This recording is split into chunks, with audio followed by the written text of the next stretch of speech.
Guard amana phagani madam adubu mafamsidi kanamata changba ngamdrabani makoina mafamsida kaidonungda lakloi Isabellana yare setpudakro Matthew bu khongbalda langthaduna amotpu bora khaw amana kupsinduna thanami Matthew makhuchu tekle masagi saru ayambasu loina tekle chumna lepa phawba ngamdre adubu maha gyan mangba sasinaba oirami ai ngamdrabasu ngamdana Scarlett ki manakta chattabai hade ai sikrabasu je ki thawaide ai na kalamgani mahak ngamboi ngamdaboi hogatuna lai mafamdu mi kanasu chatnadabana pungchik hekchi somdana city manungda lanmi mayamna jek thinabagi punglang langli Scarlett angau bigum hospital manungda kaptuna leiri Scarlett ki mafamdadi machadagi henba karisu leite Milos na mahagbu pukning pathanaba wahi kaya mahairi Scarlett na Aigi chado khudung thiba khara thoklamlani ai mahagbu thiba thokluge mahak na thiraga kadai de thiruni Milos na mahagbu phaduna themjinbi Scarlett kappa henman bana mamitu pangbu phawang amsilaktre Milos na mahagi pambomda Scarlett bu konsinduna Aigi cha kaisuk tawri aina wasaglisini ichabu aina thekta kaidana mafamsida purakani Turel gi leimaidagi ising patharakpagum Scarlett ki pirangdi lepa leite khonjal nikna masi Isabellana soidana tawboirangani mahakna dana aigi yaknaba kanasu leite nahansu mahakna aibu intoi aina na khoida tui haisinabani mahakna ai hatringaida Jek po hana at kani hairambani nang haujimak chatuna nupidubu thiruchu Milos su Isabellana oiramgadra haina khalle adubu mahak matomtanadi Jek bu mafamsidagi pubadi ngamloi haujiksu Matthew thiba khangdri Milos su Isabellana oiramgadra haina khalle adubu mahak matomtana Jek bu mafamsidagi pubadi ngamloi haujiksu Matthew thibra khangdri Jek na mangli basiga mahak na leita basiga mari soidana leinaramgani Milos na Isabella gi imungda Jek tawrunaba lanmi khara tharami Isabella gi imungda East China gi lanmi kaya na ngaktuna thammi adu oirabasu Milos na makhoibu akiba leite macha nupa na pumnamaktagi hena maru oi Scarlett na sagatcharakpa manglan pumnamakaire Chahi manga asi machana yumbi oiraga mahak hinglakpani mahak leitrabadi aini hingbagi kari mathak tari makhoigi manakta lanmi ama chansilai Sir mapanda doctor manba nupa ama lawe mahakna sir amadi madam bu hangawe makhoi anina chenthoraktuna yengbada Matthew oirami mamai amasung masa pumba leikhom teirami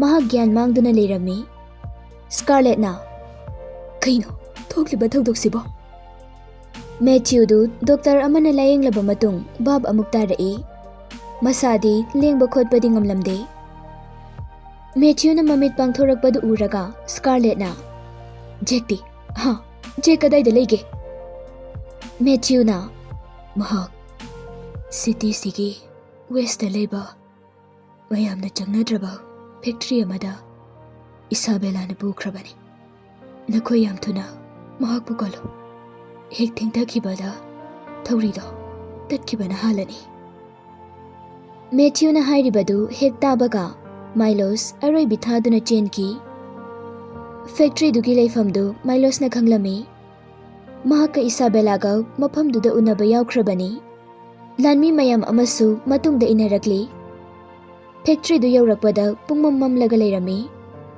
Lanmi mayam aduna upaya matawduna purakliba gari mayam adugi laitu mathakta kapkhadli Jek pu chair amada kisinduna thawrina yanduna leiramliba adu ui Scarlett machadu ubada masadu thak ni Milos ta machabu ganbiyu haijari Isabella su mathak ithang thangba floor gi matai da leptuna yengtharai Milosna, Isabella, nang ngasi aigi ichada tawribase. Aina matau karamna nangonda laman singi yengo. Isabella na, Oh, madugi kanadaba doctor duna nakhoida pau piramgani haibadi aina thajarude. Mahakdi Scarlett na kapadu uraka makhol hauna hauna noi. Scarlett na ahoba khonjelda. Nangna pamlibasi kaino? Nangna Milos pamlabasu mahakka nangga luhongkhibada ai kaisu yaloye.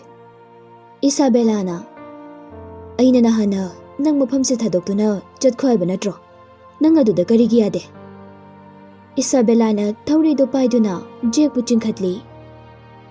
Jake ki mamaida khuzin asangba aduna nanba sanai.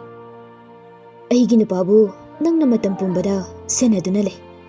Mahakna aigi wakhaldi nongmata khangbikhide. Aina uroida mafam amada nang chatkro. Milos na, madudi oithoktabani. Yam thuna angangdo aingonda sino. Natrabadi nangbusu aina lemna tharoi. Aina ngakpibasu ngamoi. Milos, nangna aibu karamba matamda ngakpiba yaukhige. Nang kaurabra. Nupisigidamag nangna aingonda kayam thina otkhi haibado. Milos na, adudi nangi naralgi matungina phangkhiba jairakni. Aina nangonda phukhibado ai yamna ningamaktre. Isabella na mahakbu Milos na nungsirabra haina khalli. Milos na, nangbu phubagi mahut nongmaina kaptuna hatlamgadawbani. Isabella makhol hauna noktuna, Oh, adubu hawjikti laibak thibani natrane matamse thengmankhre ko. Milos, ai nangbu makhadana nungsiraroi. I hate you. Nacha sikhibagi maichakna napunchi supa chakna lenbado ai yengba pamai. Milos mahaka wangangna duna leirabade machadu soidana sirani haiba khangi. Mahak factory manungde chansinki. Mahak elevator manungde changki. Scarlett na, Isabella, aigi chagi thawaidadi kanbiyo. Nangna uroidaba mafamda ai chatkrage. Milos na khoi ani luhungduna mafamsida nungaina palhawro. Isabella na, ai hawjikti mahakpu mukhana nungsiba ngamlaroi.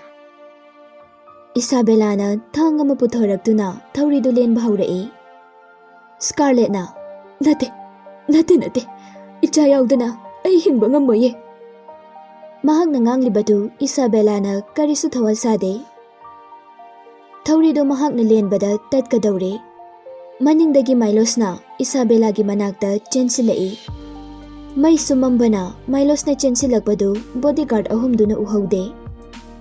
Thawridu hek tatpaga Milos na matang chana yaurakpaga chanarami. Mahakna Isabella bu makhada kauthaki. Aduga mahaksu makhada pakthaduna thawri aduda yali. Tungdagi bodyguard sing aduna mahakbu inthage haina chensilai. Asigumba thawdoksi thokani khangbadagi elevator manungdagi mahaki pistol du chap chinglaga lakhrabani. Mangondadi pistol satokpasi mikup phade. Makhada leiriba Scarlett na nongmai round ahum kapagi makhol tarami. Milos na machadi yengduna, I got you, Jack. Machabu chingkhatlaba matung makhada kumtharai. Scarlett na machabu amuk hana thadoklaroi haina chena konsili. Jack di Matthew sleeping pill pijakhibana hawjik pahawba mikap thoktri. Isabella masagi aroiba sor honduna pring kauraga lei. Masadi lengba ngamde. Milos da kanbiyu haina machinda soli. Machana bhabta adaba adu uraga Scarlett na sikrabui ninglui. Scarlett pakhatpa hinman khibana wantharami. Hospital yauraba matung Jack di mikap thoglai. Adubu Scarlett ti gyan laktri. Milos na Scarlett bu masa khwaidagi nanba private hospital amada thammi. Mathangi ayukni Scarlett mamitu tapna pangthoraktuna makhutu sangna tingthoktuna yengi. Mama, nganglaklibadu kanano haina yengi. Jack, nangsu mamagi matungina duna heaven da laklabro. Mapamse heaven noirabasu aina nangbu kanada su pithuklo. Nangdi mama khaktagini. mahakna machabu nungsina konsinjay. Konsilingay maningda Milos leblaga leba adu urai. Makoy ani luhongkiba numita setkiba military uniform adu setlame. Milos na, akoy sidriye. Mapamsa paradise nate, hospital ni. Scarlett su mahak sidri haba khanglakle. Numit humni ki matung Jack operation tongnaba sem saba loire. Matthew di makut tekpadagi Jack ki operation da yaudre. Scarlett ka Tyler ga operation room ki mapanda ngaiduna lay. Scarlett makut ani do paisinaduna machabu asay angam thoktanaba lai khoirami. Tyler su sor sangna hondoktuna. Nongmay na kablagpada chain bagum masado ipapakhatli. Ngaihak ngaibaduda century ama ngaibaga chap manay. Operation room dagi Dr. ama thoglai. Tyler amadi Scarlett na matam amatada. Doctor, operation do may paglabra. The operation was successful. Scarlett mahagi machadu normal day hingbang ngamlani khalubada haraubagi pankhay laikhidre. Corridor dugi marum amada Matthew su leiri. Operation success oire haibadu mahak sutarami.